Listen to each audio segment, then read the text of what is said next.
안녕하세요. 연세 류마내과 류마티스 내과 전문의 김대식, 저는 이지은입니다. 이번 방송의 주제는 손이 시리고 아파요 수족냉증입니다. 겨울에 손이 시리고 아프다고 이야기하시는 분들이 많잖아요. 네. 그 손이 시린 분들이 병적으로 좀 시리고 아픈 경우는 어떻게 설명할 수 있을까요? 네, 이제 수족냉증은 증상이죠. 이제 겨울철에 손끝이, 발끝이 시리고 아프다 말씀하시는 분들 많습니다. 근데 그런 경우에 그냥 단순하게 따뜻하게 유지하면은 크게 이상이 없는 분도 있는데, 문제는 이게 손 색깔이 확실하게 변하는 경우가 있죠. 하얗게 변하거나 푸르게 변하거나 하는데, 빨갛게 변하는 건 어떤가요? 네, 발적인데 이제 레이노드 증후군이라고 합니다. 레이노드 현상. 이 레이노드 현상은 특징적인 거는 손 발끝이 시리고 아플 때 명확하게 색깔 변화가 있는 게 특징적입니다. 이 색깔 변화는 이제 명확하게 이제 다른 원래 피부랑 그 비교닉 피가 될 정도로 확실하게 색깔이 변해요. 처음 말씀하신 것처럼 가장 흔하게는 창백하게 하얗게 색깔이 변하고, 거기서 심해지면 파랗게 청색증이 일어날 수가 있고, 거기서 더 많이 심해지면은 이제 고무장갑 낀 것처럼 발적이 빨갛게 생기는 경우가 있습니다. 이렇게 색깔이 변하는 경우가 있을 수가 있는데, 문제는 이 레이노드 증상은 말초혈관에 이상이 생기는 거죠. 혈관이 과도하게 많이 수축이 되면서 이제 레이노드 증상이 생기는데, 문제는 이 레이노드 증상이 또 다른 자가면역 질환들과 연관성이 있는 경우가 있을 수가 있어요. 이 레이노드 증상은 이제 1차성 레이노드 증후군, 2차성 레이노드 증후군으로 나뉩니다. 1차성은 이제 특별한 자가면역 질환이라든지 다른 특별한 기저질환 없이 증상만 생기는 경우입니다.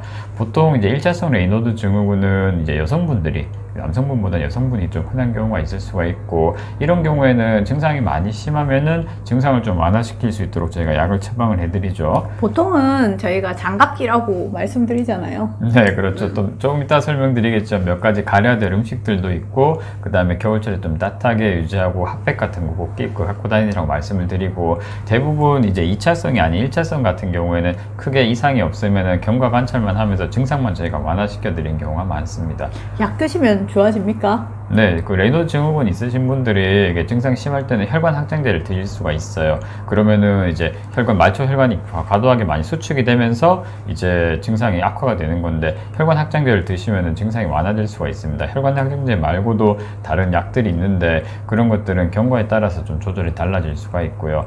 그런데 문제는 이제 2차성 레이노드 증후군입니다. 2차성 레이노드 증후군은 대표적으로 류마티스 질환들 있을 수가 있고, 또 어떤 질환이 있을 수 있죠? 저희가 보는 질환, 내과적인 질환으로는 뭐 갑상선 질환이라든지 부신 질환 같은 것들이 있을 수 있습니다. 호르몬계 이상이 있을 때 많이 나타날 수 있고요. 또 뭐 암이라든지 아니면은 자율신경계 이상이 동반되는 질환들, 예를 들자면은 뭐 당뇨라든지 그런 대사성 질환들이 있어도 나타날 수 있죠.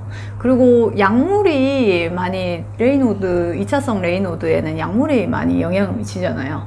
이전에도 저희 계속 이야기했다. 뭔지 아시죠? 네. 커피. 카페인이 안 좋고요. 그리고 당연히 안 좋을 거라고 생각하고 계시는 담배라든지 그런 것들이 영향을 미칠 수 있습니다. 그리고 일부의 약제들도 영향을 미칠 수 있는데요. 뭐 혈압약이라든지 아니면 감기약을 드셨다든지 뭐 두드러기 약을 드셨다든지 그런 약들을 장기적으로 복용하는 경우에는 이런 증상이 생길 수도 있습니다. 그렇지만 우리가 오늘 이야기 드릴 거는 류마티스 질환에 대한 부분이죠.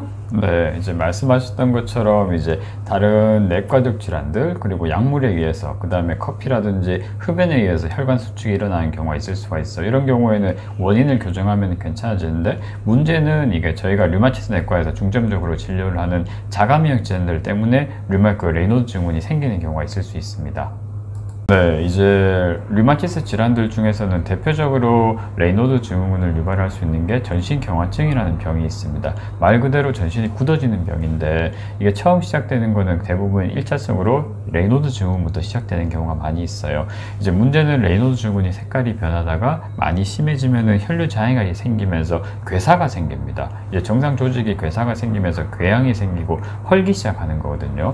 그렇기 때문에 레이노드 증후군 있으신 분들이 꼭 확인해야 되는 거는, 이제 손끝을 항상 잘 보고 계시다가 손끝에 하얗게 이제 괴사가 생기고 궤양이 생기는 경우가 있습니다. 저희가 수지 함유 흉터라고 하는데, 이런 것들이 그 전에 오셔야 되지 않습니까?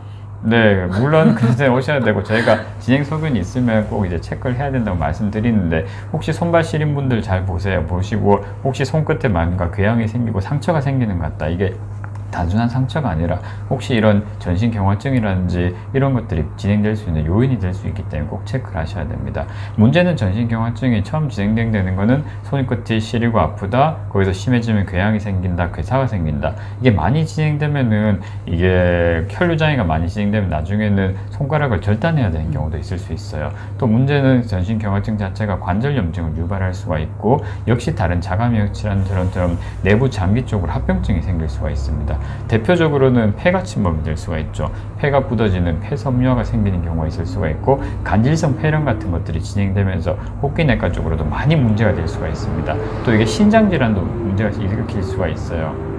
그래서 신장이 많이 문제가 생기면 나중에 이런 병들 때문에 투석하시는 분들도 있습니다.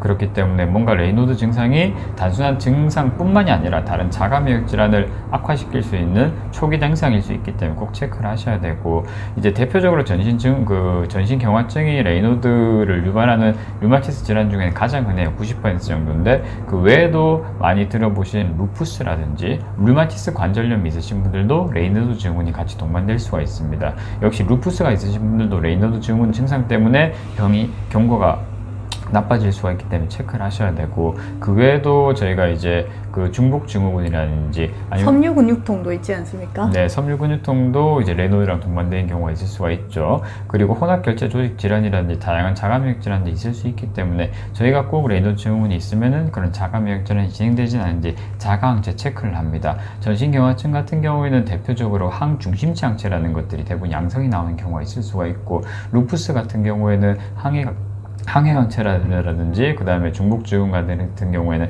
RNP 항체라든지 다양한 문제들이 숨어 있을 수가 있어요. 그렇기 때문에 꼭 그런 증상들을 체크해서 실제로 자가면역 질환, 면역 기능 이상이 생기면서 진행이 되는 거면은 조기에 발견하고 치료하는 게 중요합니다. 이제 수족냉증, 그냥 간단하게 손발 시리고 괜찮겠지 그렇게 생각하시면 안 되고, 증상이 계속 반복되면은 꼭 류마티스 내과를 방문해 주시길 바랍니다. 네, 혹시라도 숨겨져 있는 자가면역 질환들이 악화가 되면서 말씀드린 것처럼 폐라든지 신장이라든지 다른 장기 쪽 합병증이 생길 수 있기 때문에 그런 것들 꼭 주의를 하셔야 되고, 이제 증상 자체를 완화시키려면 아까 말씀하신 것처럼 흡연, 커피를 줄여야 되겠죠? 네, 조심하시고, 일단 혹시라도 또 유발될 수 있는 감기약이라든지 비뇨기과 약 같은 경우에도 그런 것들이 있을 수 있기 때문에 뭔가 복용 중인 약제가 있으시면은 약 목록을 가지고 꼭 류마티스 내과를 찾아주시는 것들이 좋겠습니다. 네. 네. 이번 방송은 여기까지인가요? 네, 겨울철 손발 시린 분들 많은데 확실한 원인 꼭 찾으셨으면 좋겠네요. 오늘 방송은 여기까지입니다. 네, 구독과 좋아요 부탁해요.